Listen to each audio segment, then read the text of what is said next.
Laura, muy buenos días. Beto te saluda. Estamos en vivo por Radio 90 en Villa Regina. ¿Cómo estás? Buenos días, Beto. Muy bien, gracias. ¿Qué Laura, tal? ¿Cómo están? Sí, muy bien. Un gusto poder tenerte con nosotros, poder charlar de estos temas que son tan importantes para tratar y que muchas veces se dejan en el olvido. Está mal dejarlos en el olvido, pero muchas veces quedan aislados y suceden cosas como la que nos enterábamos el día sábado por la mañana. Quiero entrar de lleno en la nota preguntándote la importancia que tiene hoy en día con la exigencia que conlleva ser un deportista de alto rendimiento, llámese futbolista, basquetbolista, tenista, el deporte que quieras, bien. la importancia que requiere la psicología dentro de un deportista de alto rendimiento. Bueno, Beto, mira, te voy a contar primero que la actividad deportiva en sí genera distintos tipos de estados emocionales. Sí, Por ejemplo, los aspectos psicológicos son sumamente importantes para lograr un alto rendimiento en el deporte. A la vez, se pueden obtener emociones positivas y negativas. sí, Y acá tenemos que prestar atención porque se puede generar estados de euforia que producen la actividad intensa muscular, y también se puede generar agotamiento físico, mental y desgano, en donde se sobreexige el cuerpo, ¿no? En donde hay un sobreentrenamiento. claro. También se pueden generar sensaciones agradables de perfección, donde se realizan ejercicios complejos, entonces el deportista se siente motivado, fuerte, ágil y más capaz de hacer cosas.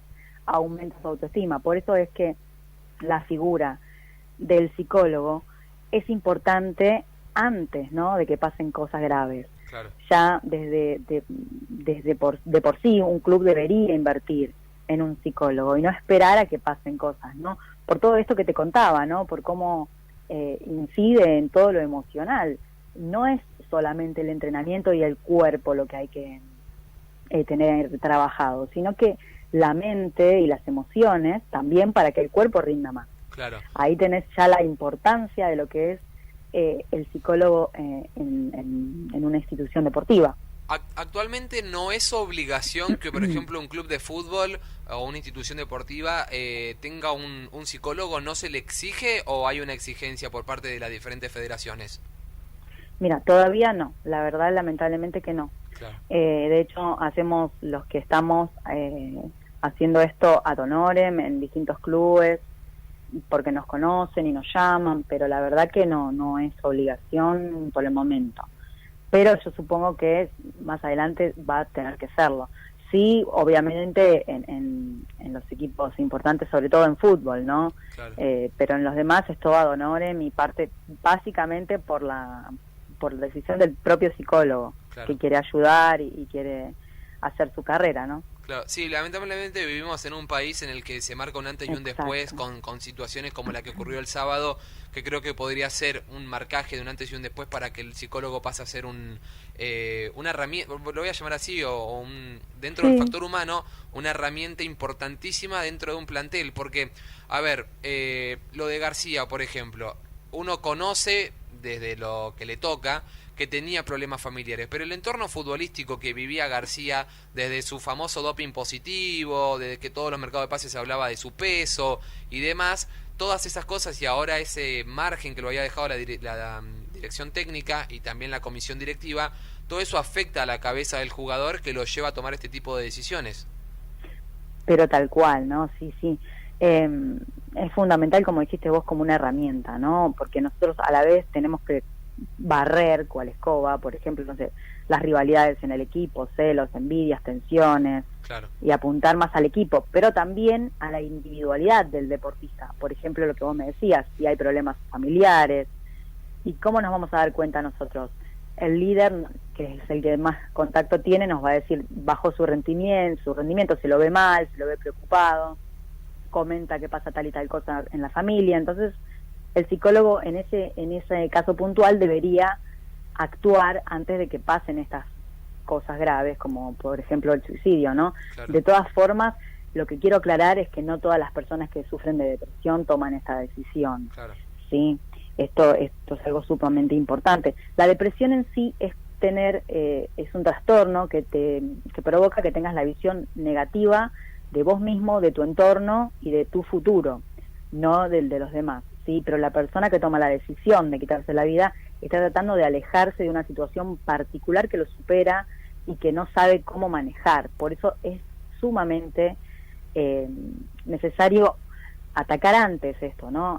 Brindar apoyo, contención, y no después que pasan las cosas. Pero bueno, este país, como vos decías bien, suele actuar luego de que pasan las cosas. Así que bueno, eso no lo vamos a poder cambiar, lamentablemente, sí, desde el movimiento de uno propio, ¿no?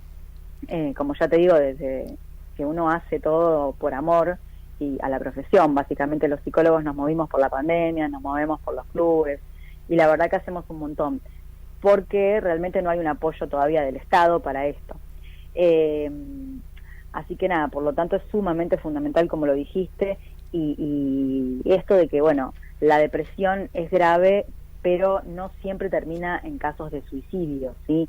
Ya la persona tiene que tener una tendencia por su entorno familiar también, y las exigencias y las presiones a veces también pueden generar estados depresivos, pero en ese caso, cuando ya no es de base la depresión, se pueden trabajar. Por ejemplo, no sé, a mí me gusta tomar, por ejemplo, un test en donde se le pregunta al deportista cuáles son sus presiones, sus miedos, por ejemplo, ¿no? Uno de ellos es preguntarle, elegí de todas estas 3 y séme bien sincero de qué te está preocupando. Por ejemplo, presión del entrenador, del cuerpo técnico, el médico, presión de la prensa, claro, autoexigencias internas, presión de los resultados si van a ser positivos o negativos, claro, porque... presión de la novia, rivales, los vecinos, presión social. Todo esto es súper interesante que se sepa y que lo trabajen ellos. Y de esa manera van a poder rendir sin esas preocupaciones, porque ya las dejaron afuera del equipo, afuera del juego, diría yo. Claro, porque te pregunto esto porque viste que uno desde afuera puede interpretar que la vida del futbolista es lujo, porque cobra mucho, porque económicamente está salvado, porque se fue a jugar un año a China y no tiene que trabajar nunca más en su vida. Bueno, uno considera como que la felicidad pasa por el dinero, y uno no entiende quizá que la cabeza del futbolista muchas veces, me meto en el fútbol porque es quizá el deporte que más exigencia le metemos nosotros como aficionados. Uno piensa que la cabeza del futbolista pasa únicamente por la plata, y tiene problemas familiares porque de muy chico se alejó de sus padres, porque quizá le pasó algo a los padres y él no pudo estar al lado, porque está lejos de la esposa, de los hijos, porque más allá de esos ingresos económicos tiene un montón de falencia, o erras un gol y por redes sociales te amenazan de muerte. Bueno, creo que todas esas cosas influyen muchísimo, Laura, en la cabeza del futbolista. Que te quería preguntar, aprovechando esto, ¿qué otras decisiones llegan a un desenlace en una persona depresiva? Que vos me decís que no terminan todas en suicidio. ¿Puede llegar a una toma de decisiones de, por ejemplo, separarse de la familia, o en un estado de abandono personal? ¿Qué tipo de decisiones toma una persona depresiva? Mira, va a depender de la subjetividad de cada persona, ¿no? No todas las personas, podemos tener 20 deportistas con depresión en este momento, y los desenlaces van a ser distintos. Claro. 20 desenlaces diferentes, sí, se puede separar de la familia, porque como viste que te estaba comentando, también hay presiones de las novias, de las mujeres, hay celos. Entonces, cada uno va a ver y va a trabajar su subjetividad particular, más allá del equipo en sí, y las rivalidades, y los celos, y las envidias, va a trabajar su subjetividad con el psicólogo. Por lo tanto, después va a terminar tomando decisiones. Si se separa, si deja de jugar por un tiempo y vuelve, si se toma, no sé, un tiempito, un mes, y vuelve, o si sigue entrenando pero no juega en las fechas importantes. Para todo esto tiene que estar la persona preparada y tiene que ser escuchada y tenida en cuenta, ¿no? Desde su subjetividad. Ya te digo, no todos somos iguales, podemos estar atravesando todos por lo mismo, por ejemplo, por la pandemia, pero no a todos nos va a atacar de la misma forma, no a todos nos va a hacer tener el mismo resultado, ¿no? Eso es algo muy importante que quería destacar también. Hola Laura, buenos días, ¿cómo estás? Te habla Micaela. ¿Cómo estás? Bueno, yo quería consultarte, vos bien lo marcabas, la cuestión de la prevención en estos casos es sumamente importante, pero ¿cómo puede llegar el entorno a colaborar para prevenir, para ver esta especie de señales, si es que existen señales, y específicamente en el entorno de un deportista que es bastante complejo, porque ya lo marcaba también Beto, se le exige muchísimo a los deportistas y el entorno que tienen es de exigencia. Entonces, ¿cómo podemos colaborar si tenemos a personas que conocemos que están en una situación de depresión? Bien, la prevención. El deporte puntualmente, bueno, la depresión aparece no solo porque se está sobreexigido, sino porque hay una base, como yo ya antes había dicho, ¿no? Así que es muy, muy importante que la familia también vaya comentando y que el deportista tenga el apoyo de la familia y lo pueda comentar al líder o al psicólogo del club, o los mismos compañeros. Eso es importante para la prevención, el detectar a tiempo. ¿Cómo lo detectamos? Con el bajo rendimiento, con los comentarios, ¿no? Comentarios negativos, como yo decía, ver que el futuro es negativo, hablar mal de sí mismo, o, por ejemplo, restándose el logro, ¿no? Decir, ay, sí lo hice, pero fue porque tuve suerte, como tirándose a menos. Lo que hay que tratar una de los motivos es la baja autoestima ante el deporte que sea, ¿no? Sobre todo estamos hablando del fútbol. Esto de la baja autoestima, el decir, bueno, pero me salió de casualidad, metí el gol de casualidad, ya eso te va a dar un indicio y eso va a hacer que uno pueda llegar a prevenir, ya sea depresión, ataques de pánico, ¿no? ¿Y qué podemos hacer? Modificar conductas que tienen aprendidas, ya sea por la interacción desde chicos, como decía Beto, o por la interacción con el club y con las exigencias de los fanáticos, esto que estuvimos hablando. O sea, darle nuevas herramientas para lidiar con estas cuestiones y también para manejar situaciones negativas, ¿sí? Uno le puede brindar ese tipo de herramientas, que es una cuestión de volver a aprender a manejarse ante la vida, porque una persona ya trae, como bien dije antes, una subjetividad en donde tiende a autoadjudicarse todo lo negativo que pasa. Y si una persona se autoadjudica todo lo negativo que pasa en un equipo, por cuestiones que le están pasando a él particulares, más cuestiones del equipo, es un combo explosivo realmente. Es decir, vos por decís eso, que si detectamos esto... Claro, se hace cargo de situaciones que no le corresponden. Tal cual, es hacerse cargo, por ejemplo, que no sé, ahora se corta la transmisión y vos decís, Micaela, ay, fue mi culpa porque apreté no sé qué o porque pensaba que lo estaba haciendo mal. ¿Me entendés? Y eso ya es un indicio de que ahí habría algo que está mal, porque se sienten como muy autorreferentes, todo lo malo pasa por mi culpa. Eso es algo muy importante a tener en cuenta. Y lo que te decía es brindarle herramientas para afrontar situaciones negativas, ya sea de su familia, ya sea en el equipo, ¿sí? Brindar herramientas para que lo pueda manejar y lo pueda repensar desde otro lado, de sacarlo de esa visión negativa, sobre todo. Y con esa ayuda sí se puede salir. Y no todo el mundo toma decisiones extremas como es el suicidio, ¿verdad? Por eso digo, hay que poder acompañar y hay que poder ver y prevenir esto. Claro. Laura, hablábamos hace unos minutos atrás de la importancia del psicólogo dentro de los planteles deportivos. Sí. Y hablando del deportista de alto rendimiento, su carrera no arranca cuando debuta en primera división. Su carrera arranca mucho tiempo antes, cuando abandona la familia para irse a cumplir un sueño que es llegar a ser futbolista. Esto pasa muchas veces cuando un nene tiene entre 9 y 12 años, que es cuando los clubes empiezan a hacer las diferentes pruebas y se lo llevan. En muchos casos, y esto es lamentable, pero es la realidad, esos nenes pasan a ser un número cuando se van. Cuando se van de su familia y van a Boca, River, Independiente o hasta clubes denominados más chicos, pasan a ser un número. Y muchas veces de ese porcentaje, la mayoría no logra cumplir ese sueño, porque se lesiona, porque no son del rendimiento que esperan los dirigentes o los técnicos y demás. El psicólogo creo que pasaría a ser un rol todavía no sé si más fundamental en esa etapa que cuando ya sos profesional, porque digo, en la cabeza de un chico todo eso afecta el triple que lo que puede afectar en un mayor, me parece. Totalmente, porque el niño está sobreexigido también por la familia. No sé si, bueno, seguramente tienen experiencia en esto, pero hay si padres... ustedes ven, es terrible. Sí, hay padres que se ponen locos, gritan y y hay que calmarlos. De repente los calman otros padres, porque les exigen un montón, y para un niño es terrible eso. Sí. Entonces hay que prepararlos tanto como para el éxito como para el fracaso. Lo que yo siempre digo, son como dos monstruos, porque también llegar al éxito no es fácil.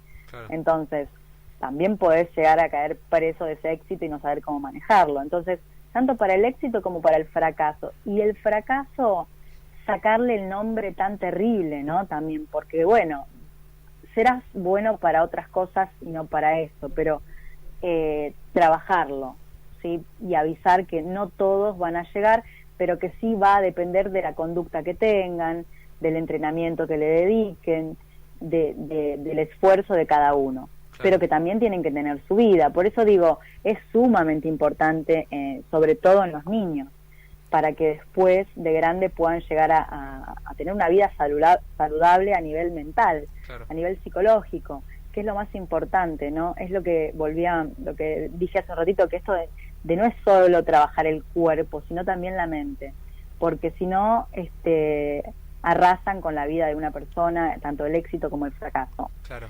Tenemos también, ejemplo, Maradona, ¿no? Una persona que de mi punto de vista no estaba preparado para tener un éxito como el que tenía, entonces no pudo nunca salir de su barrio, de su historia personal, y también eso jugó mucho en contra, ¿no? En todo momento. Es mi punto de vista, ¿no? Claro. Puede haber otro punto de vista, pero digo, con un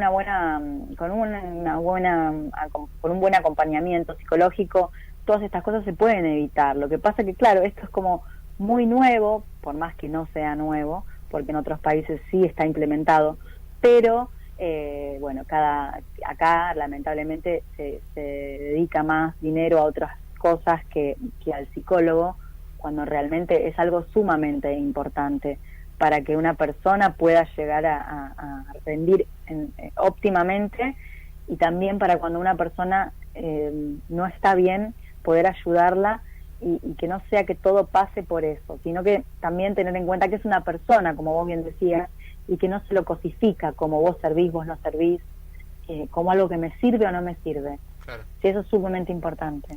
Laura, quiero aprovechar que estás del otro lado para hacer o unir en realidad el deporte con la vida cotidiana.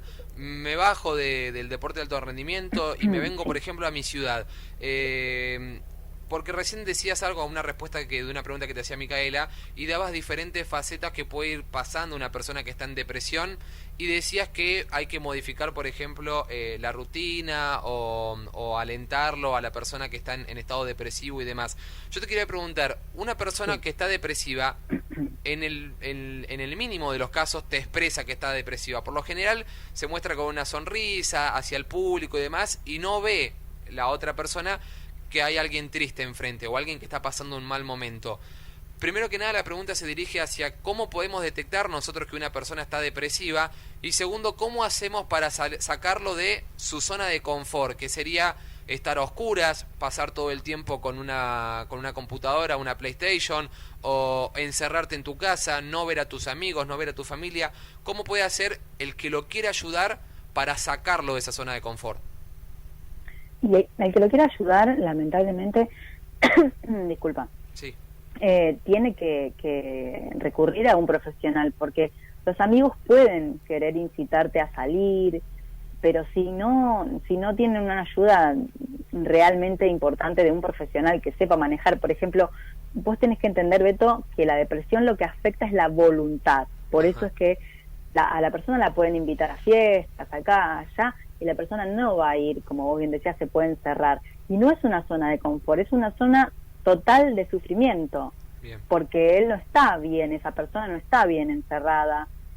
Todo el tiempo su cabeza está pensando cosas negativas sobre sí, sobre el entorno.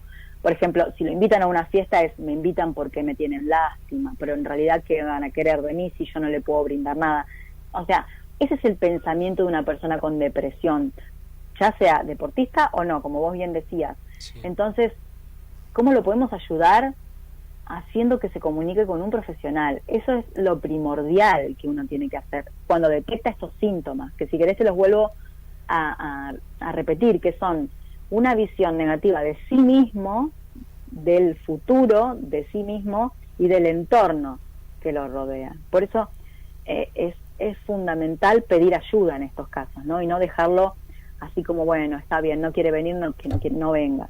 Incitarlo a que pida ayuda y que acepte la ayuda, porque hay gente que uno va, lo asiste y de repente uno ve que no puede salir de ese entorno, de ese estado de depresión. Y muchas veces hay gente que funciona con ese estado de depresión, pero llegando a tomar medicación psiquiátrica, cosa que en el deporte es totalmente contraindicado, ¿no? Claro. En el deporte sí se tiene que tener una buena asistencia psicológica precisamente para no llegar a las medicaciones psiquiátricas que afectan totalmente el rendimiento. Claro. Pero para eso se necesita contactar con especialistas muy buenos y que estén especializados en este tema. Por ejemplo, las terapias breves son muy buenas para obtener resultados rápidos, y sobre todo la voluntad del paciente para que quiera cambiar esto que le está ocurriendo. Claro, porque vos me decís esto de la voluntad, Laura, y sí. Yo te pregunto esto porque lamentablemente volvemos a lo que es la sociedad argentina y está o existe el tabú de que el psicólogo es, lo tengo que decir así, es para el loco, sí, ¿viste? Vos totalmente. como psicóloga lo debés conocer este lema, que está muy mal. Pero bueno, y esto por lo general nace de una persona grande, ¿no? De un adulto muchas veces te dice que cómo vas a ir al psicólogo si estás loco, o sea, no estás loco. Y es un error, o sea, el psicólogo está para ayudarte, no es para resolver una locura. Entonces, creo que ese tabú también, creo que atormenta a la persona que está pasando por este estado depresivo. Claro, y eso habla muy mal de nosotros como país, como sociedad, porque la verdad lo que yo les digo a mis pacientes cuando me dicen eso es que tenés que ser muy inteligente para darte cuenta que tenés un problema y trabajarlo con un psicólogo, ¿no? Claro. Porque otros optan por directamente tomar una pastilla para que ese síntoma desaparezca y no lo trabajan, y después vuelve a aparecer, pero a ver, hay que ser muy inteligente para recurrir a un psicólogo. Es mentira, totalmente mentira, que va a la gente que está mal, pero todo el mundo dice, sí, vas al loquero, o a nosotros mismos nos dicen, no, los psicólogos están todos locos. Sí, o también, bueno, no es así. O también otra cosa que se dice es que suele pasar, es increíble que en el 2021 estemos hablando de esto, pero es así. Terrible. Sucede que cuando uno dice, bueno, ¿para qué vas a ir a la terapia? ¿Para qué vas a ir al psicólogo? Puedes charlar con un amigo, puedes charlar con otra persona. ¿Para qué vas a ir a hablar con alguien desconocido? Dicen. Otra de las cosas es un gran mito que existe todavía. Sí, otra de las cosas que se escucha un montón, yo lo escucho de mis pacientes y ay, sí, no, me decían que para qué iba a gastar dinero, ¿no? Y cuando no es gastar dinero, es invertir en tu salud emocional. Es sumamente importante invertir en nuestra salud emocional, porque un amigo no te va a escuchar en forma neutral, te va a decir, no sé, por ejemplo, te doy un ejemplo X, te engañó un amigo, un novio o una novia, y te va a decir, es esto, es el otro, no te merece, pero un psicólogo te va a dar la posibilidad de que te des cuenta qué hiciste mal, qué hiciste bien, qué hizo la otra persona. A ver, ¿para qué? ¿Para echar culpas? No, para superar ese problema si es que vos lo tenés, o para superar a la figura de tu ex si es que vos lo idealizabas y en realidad no era eso que vos creías. Entonces eso un amigo no lo va a poder brindar.